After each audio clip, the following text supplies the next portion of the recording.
Hello friends, आज का जो हम न्यूमेरिकल प्रॉब्लम्स लेंगे वो हैं numerical problems based on depression in freezing point. ठीक है, कल हमने करे थे एलिवेशन इन बॉइलिंग पॉइंट। तो ये ऑलमोस्ट सेम सी हैं। इसमें सिर्फ एक डिफरेंस कहाँ पर आएगा, जब हम एलिवेशन इन बॉइलिंग पॉइंट कर रहे थे वहाँ पर हम यूज़ करते थे के बी, तो यहाँ पर हम सिंपली यूज़ करेंगे के एफ। बाकी सारे का सारा मेथड सेम है। तो इसके लिए हम एक सिंपल सी एग्जांपल लेते हैं। तो देखिए एग्जांपल क्या है, 45 ग्राम of glycol, molecular mass is 62, is mixed with 600 gram of water. Calculate number 1 freezing point depression, जो क्या है डेल्टा टी एफ कैलकुलेट करना है, and freezing point of the solution. तो दो चीज़ें हमें कैलकुलेट करने के लिए बोली हैं। तो देखिए सॉल्व कैसे करना है इसको। सबसे पहले हम लिख लेंगे जो जो चीज़ें हमारे पास गिवन है। हमारे पास सबसे पहले W2 वेट ऑफ सोल्यूट कितना है 45 ग्राम, उसका मॉलिकुलर मास M2 कितना है 62। देन वेट ऑफ सॉल्वेंट कितना है हमारे पास 600 ग्राम। KF की वैल्यू स्टेटमेंट में ऑलरेडी गिवन है, मैंने लिखी नहीं है, तो 1.86। ठीक, तो दो चीज़ें हमें कैलकुलेट करनी है। फर्स्ट हमें कैलकुलेट करना है डेल्टा टी एफ, देन हमें कैलकुलेट करना है टी एफ। तो डेल्टा टी एफ कैलकुलेट करने के लिए फॉर्मूला क्या है, 1000 इंटू के F into W2 divided by W1 into M2। Same formula है, के बी की जगह पे हमने क्या यूज़ करा, के एफ। तो वैल्यूज़ पुट करी और आंसर हमारे पास आ गया यहाँ पर 2.25। ठीक, तो डेल्टा टी एफ का जो फॉर्मूला है वो क्या है, delta T F is equal to T not F minus T F. T not F क्या है, freezing point of pure solvent, और टी एफ क्या है, freezing point of the solution. ठीक है, तो हमने टी एफ कैलकुलेट करना है, तो टी एफ आ जाएगा T not F minus delta T F. ठीक, तो प्योर सॉल्वेंट, हमारे पास सॉल्वेंट यहाँ पर क्या है, किस चीज़ में हमने मिक्स करा है, वाटर में। ठीक, तो प्योर वाटर का जो फ्रीजिंग पॉइंट कितना है 0 डिग्री सेल्सियस। कैल्विन में कितना होगा, अगर एग्जैक्ट वैल्यू लेंगे तो कितनी आएगी 273.15। तो उसको माइनस करा हमने, तो हमारे पास आंसर आ गया 270.9। तो ये क्या है हमारा freezing point of the solution. तो बहुत सिंपल न्यूमेरिकल है। ठीक है, तो सारे इसी की तरह ही हैं। नेक्स्ट जो न्यूमेरिकल नया आज हमने करना है वो है एबनॉर्मल मॉलिक्यूलर मासेस के बेस पर। तो आपको याद होगा कि दो तरीके की हमने इस चीज़ में डिग्री कैलकुलेट करी थी, डिग्री ऑफ एसोसिएशन और डिग्री ऑफ डिसोसिएशन। तो मैं आपको आज ये दोनों न्यूमेरिकल्स जो है वो समझाऊंगा कि डिग्री ऑफ एसोसिएशन कैसे कैलकुलेट करते हैं, डिग्री ऑफ डिसोसिएशन कैसे कैलकुलेट करते हैं। तो स्टेटमेंट पढ़ते हैं क्या है इसमें। तो स्टेटमेंट है 0.5 gram of KCl dissolves in 100 gram of water as the solution originally at 20 degrees Celsius freezes at minus 0.24 degrees Celsius. Calculate percentage dissociation or association of KCl. Given है KF की value 1.86। ठीक है, तो ये हमारी statement है। तो इसमें हमने फॉर्मूला कौन सा यूज़ करना है, शॉर्टकट फॉर्मूला लगाएंगे। बुक में बहुत कॉम्प्लिकेटेड तरीके से सॉल्व करा है, हम सिंपल करेंगे। MC minus MO divided by MO N minus 1। Clear, तो ये सीधा सीधा हम फॉर्मूला लगा देंगे। तो आपने याद रखना है कि MO क्या होता है। MO क्या होता है, ऑब्जर्व्ड मॉलिक्यूलर मास। ठीक, ऑब्जर्व्ड मॉलिक्यूलर मास कहाँ से हम कैलकुलेट करते हैं, from the colligative property. Colligative property use करेंगे, उससे हम M2 निकालेंगे, वो हमारा होगा ऑब्जर्व्ड मॉलिक्यूलर मास। और दूसरी चीज़ है MC। MC क्या है, कैलकुलेटेड मॉलिक्यूलर मास, जो हम यहाँ पर कॉपी पर सॉल्व करेंगे। कॉपी पर मतलब हम अलग अलग एटम्स का मास ऐड करके जो है मॉलिक्यूलर मास बनाएंगे। ठीक है, तो ये आपने याद रखना है, MO क्या होता है, MC क्या होता है। चलिए सॉल्व करते हैं। तो यहाँ पर देखिए हमारे पास चीज़ें कौन कौन सी हैं। हमारे पास W2 गिवन है 0.5 ग्राम। उसके बाद हमारे पास W1 गिवन है, कितने वाटर में डिज़ोल्व करा हमने 100 ग्राम में। उसके बाद M2 हमने कैलकुलेट करना है। ठीक है, इसके अलावा हमें गिवन है डेल्टा TF। तो उन्होंने बताया है कि जो ओरिजिनली जो है वो कितनी डिग्री पर फ्रीज हो जाता है, माइनस 0.24 डिग्री सेल्सियस पर। ठीक है, तो फॉर्मूला क्या होता है डेल्टा TF कैलकुलेट करने का, मैंने डायरेक्ट वैल्यू लिख दी, मैं आपको बता देता हूँ। डेल्टा टी एफ का फॉर्मूला क्या है, T not F minus T F, ठीक है। तो टी नॉट एफ कितना है, 0 माइनस 0.24, तो हमारे पास आ गया यहाँ पर प्लस बन गया, तो 0.24 और आंसर आ गया हमारे पास 0.24। क्लियर। तो ये हमने डायरेक्ट वैल्यू यहाँ पर यूज़ कर लेनी है, ठीक है, यहाँ पर हमने डायरेक्ट वैल्यू यूज़ कर ली, ठीक। तो अभी हम M2 कैलकुलेट करेंगे। तो M2 कैलकुलेट करने के लिए वैल्यूज पुट कर लेते हैं, 1000 इंटू के F into W2 divided by W1 into M2, ठीक है।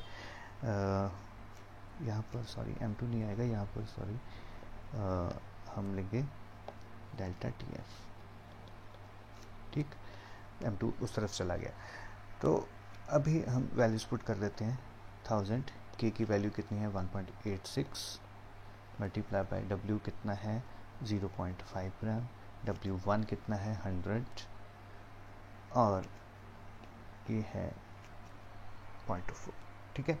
तो अगर इसको हम सॉल्व करें तो हमारे पास आंसर आएगा 38.75। क्लियर।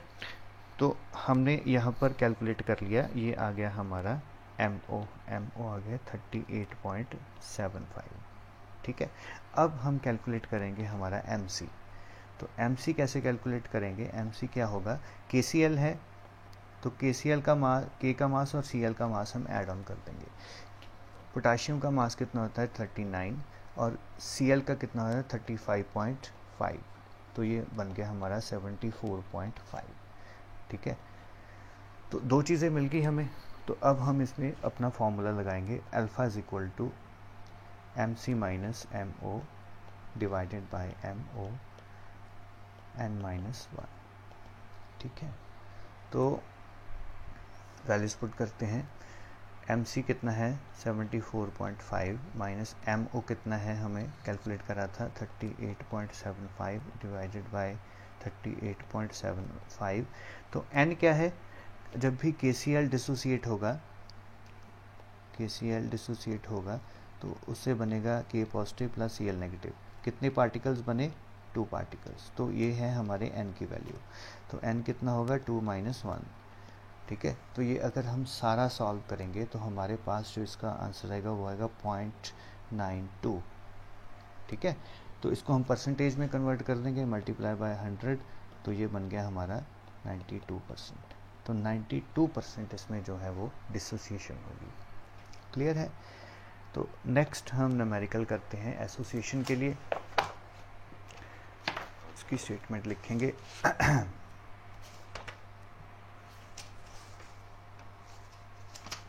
हाँ जी, तो स्टेटमेंट देखिए क्या है, phenol associates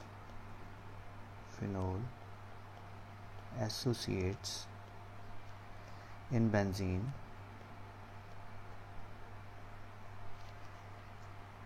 to form dimer, मतलब 2 पार्टिकल जुड़े हैं आपस में, डाइमर, ठीक है। अ सॉल्यूशन containing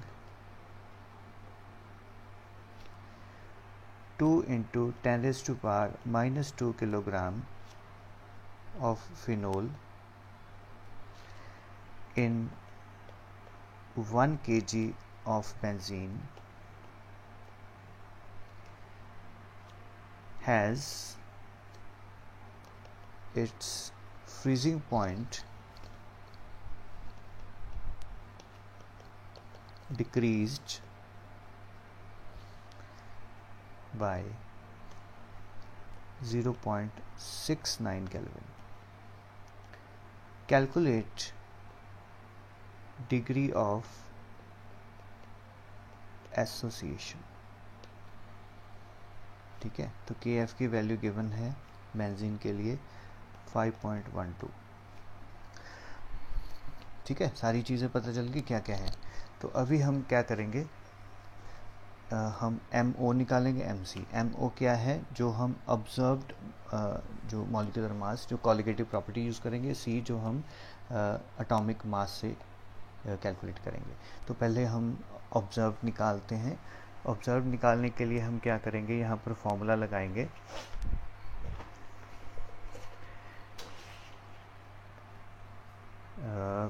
हमारे पास जो जो चीज़ें गिवन है वो लिख लेते हैं। तो फर्स्ट हमारे पास गिवन है W2 कितना है, weight of solute 2.0 into 10⁻⁻² kg। W1 कितने सॉल्वेंट में हमने डिज़ोल्व कर रखा है उसको, 1 kg में या 1.0 kg में। उसके बाद उसने कहा कि जब हमने सब कुछ मिक्स करा तो उसका फ्रीजिंग पॉइंट इतने पॉइंट नीचे गिर गया, मतलब हमारे पास डेल्टा TF गिवन है, तो कितना है 0.69 केल्विन। उसके अलावा हमें गिवन है KF की वैल्यू। KF की वैल्यू कितनी है, 5.12। ठीक है, तो अभी हम यहाँ पर फॉर्मूला लगाएंगे M2 का। M2 कैलकुलेट करना है, तो 1000 into KF into W2 divided by W1 multiply by delta TF। ठीक है, तो अभी इसमें वैल्यूज़ पुट करते हैं।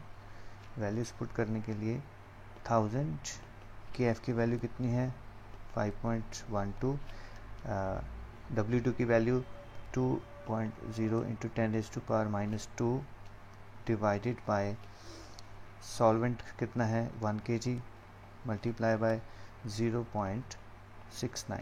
तो अगर हम सारा इसे सॉल्व करें तो हमारे पास जो आंसर आता है वो आता है 148.4। तो ये हमारा निकल आया यहाँ पर MO।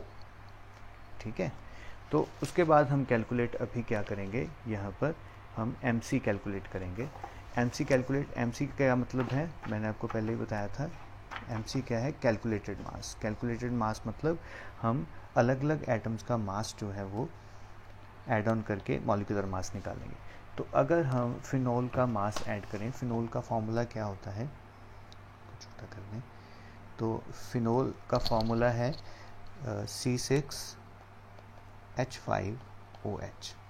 ठीक है, तो यहाँ पर अगर हम MC कैलकुलेट करें तो हमारे पास 6 कार्बन के एटम है, प्लस हमारे पास 6 हाइड्रोजन है, प्लस हमारे पास 1 ऑक्सीजन है। अगर हम इन सब के मॉलिक्यूलर मासेस को, चलिए मैं लिख ही देता हूँ,